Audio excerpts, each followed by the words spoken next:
Hey everyone, and welcome to my stamp room today. I'm going to show you the brayered background technique, but I do not claim to be a brayer expert, so we'll see how it comes out. I'm going to use rose red for my base, and just in case you're a newer stamper, you're going to line up your paper all the way down here at the bottom at 4 1/4, which is half. And I always make sure that my cardstock is right against this little lip here so that I know it's straight, and don't push down too hard because it could cut through your cardstock. And then I'm going to cut it half.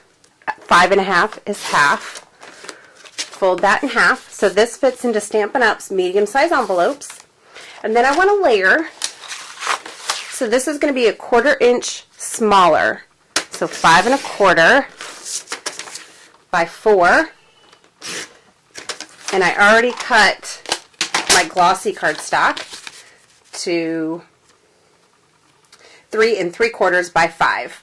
So you'll see that each one being just 1/4 inch smaller, it makes a great layering piece. First I'm going to start out with my rose red ink pad.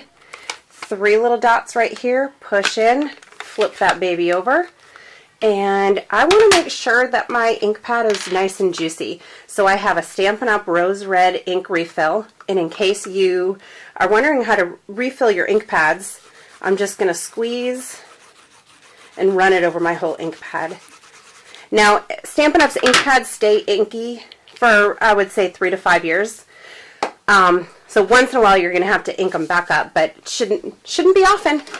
Now I'm going to use my Stampin' Up! Brayer. And it comes with a rubber wheel on it. And I just want to ink up part of it. I want like a shaded look here.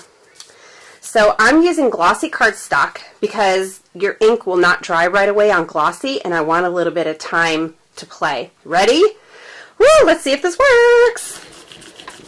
Okay, that didn't work too well, so I had to break to try plan B. Let's see. I'm just going to ink up part of my brayer here with rose red and then pretty in pink. And I actually should have done the pretty in pink first because I don't want any of the rose red to get on my ink pad. Let's see what happens here. Wish me luck. Ooh, that works much better.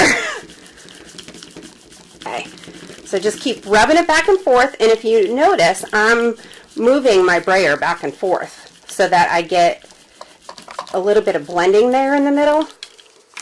There! Oh, that worked much better. Okay, here was my first try.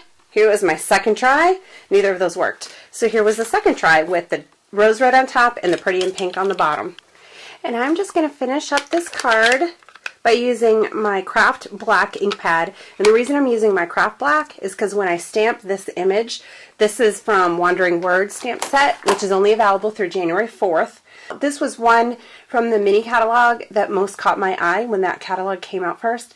I just love the sleigh with the reindeer. I just think it's adorable. And I really liked this mailbox with the hearts coming out of it too. So I want this to be really crisp and dark and black. So you could use black embossing powder, or I'm just going to use my black craft pad. One thing to remember about craft inks is that they take a while to dry. They're pretty juicy, pretty wet. You can throw embossing powder on it and emboss with it.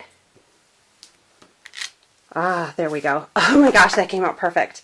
So be sure to check my website to see how the whole card ended up coming together.